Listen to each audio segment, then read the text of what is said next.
Hey everyone, welcome to another exciting episode of Family Moments, where we use really cool object lessons that teach the truth about what matters most. Exactly. And today, we're going to have some fun with this. Toothpaste? I've already brushed my teeth today. Gotta flash that $1 million smile. $1 million smile? My braces weren't that expensive, were they? Seems like it. Well, at least I look good. Oh, brother.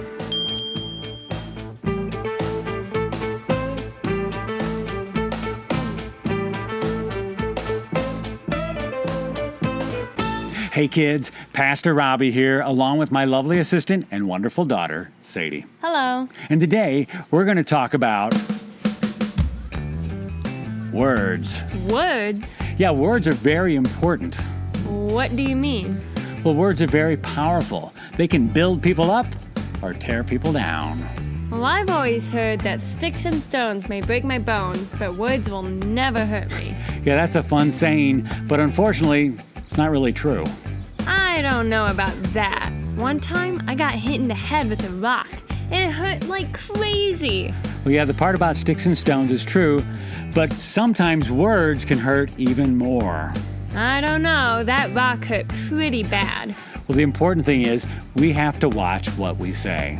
But words seem so small compared to sticks and stones. Well, they are small, but they're very powerful, which is exactly what today's verse talks about. It comes from James 3, verses 3 through 5, where it says, "When we put bits into the mouths of horses to make them obey us, we can turn the whole animal." Or take ships as an example. Although they are so large and are driven by strong winds, they are steered by a very small rudder wherever the pilot wants to go. Likewise, the tongue is a small part of the body, but it makes great boasts. Consider what a great forest is set on fire by a small spark. But I'm not a horse, a boat, or a forest. No, but those things are all controlled by something really small.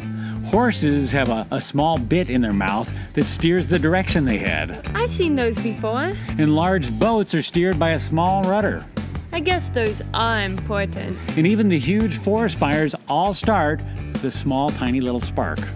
I guess I never thought about it that way. And so this verse talks about the tongue. It's just a small part of our body, but it controls our words and can make a huge impact. But if we say something wrong, can't we just take it back?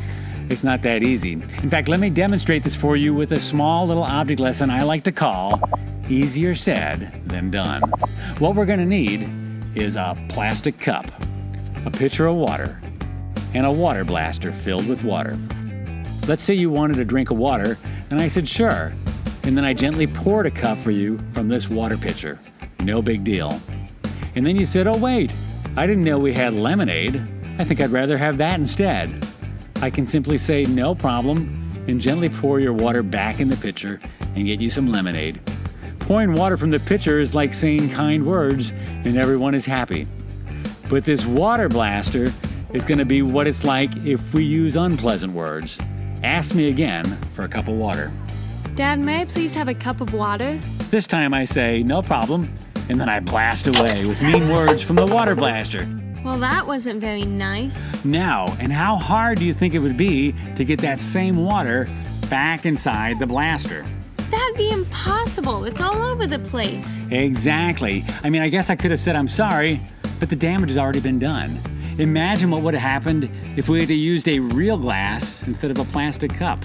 It would have shattered when it hit the ground. I guess I could have said I'm sorry. Which would be nice, but the damage has already been done. Exactly. Our words are very powerful, and we need to think before we speak. Let me show you one more quick example.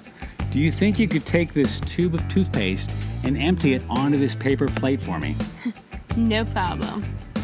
Empty the whole thing.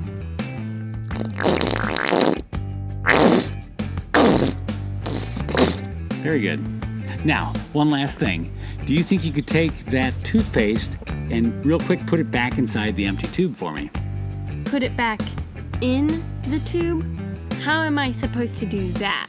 Well, I mean, the tube's empty, so there should be plenty of room. Just take the toothpaste and put it back inside the tube. But that's like impossible, not to mention messy. You're right, and that's what saying unpleasant words is like. Once you've said it, it's really hard to get them back, and it can be really messy. From now on, I'm going to think before I speak. Saying kind words is a beautiful thing. So, Sadie, what did you learn today? I learned that my words are a pretty big deal, and sometimes they do damage even worse than sticks and stones. Exactly. And it's probably smart to think before I speak and say kind words instead. Very good. Now, if you'd be so kind as to pour me a little cup of water, that'd be great. And don't even think about using that blaster. Oh, Dad, I wouldn't do that. Or pouring that pitcher of water over my head. Come on, Dad, give me some credit. It's just that I know how these episodes tend to end, with me always getting completely soaked, and it's not gonna happen today. Not to worry, looks like the water pitcher is empty. Oh, good. But don't worry, I'll just use a garden hose.